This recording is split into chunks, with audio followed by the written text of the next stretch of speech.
তুমি কোথাও যাচ্ছ? না পার্টি? না তোমার বার্থডে? না বাবা, তাহলে তো সেজে গুজে দাঁড়িয়েছো কেন? তুমি কি ভুলে গেছো? তুমি সকালে কি বলেছিলে? কি বলেছিলাম? এটা কি পরে আছো তুমি?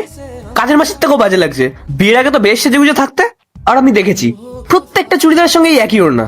ড্রেসিং সেন্সের তো আর কোনো মান ইজ্জত রাখলে না। বউ না, কাজের মাসি নিয়ে এসেছি আমি। আর চুলের এটা কি অবস্থা করে রেখেছো? দেখে তো ঝুলঝাড়ের মতন লাগছে। শাকচুন্নি তুমি? আরে কমসে কম চুলটা তো আছড়ে নাও। কালকে আমার বন্ধুরা এসেছিল, তোমাকে দেখে কাজের লোক ভাবছিল। এই শোনো, তুমি একটু ভালোভাবে থাকো, তাহলে কিন্তু আমি তোমাকে ডিভোর্স দিয়ে দেবো। বিকালে যেন এসে আমি তোমাকে এই চুড়িদার পরে না দেখি।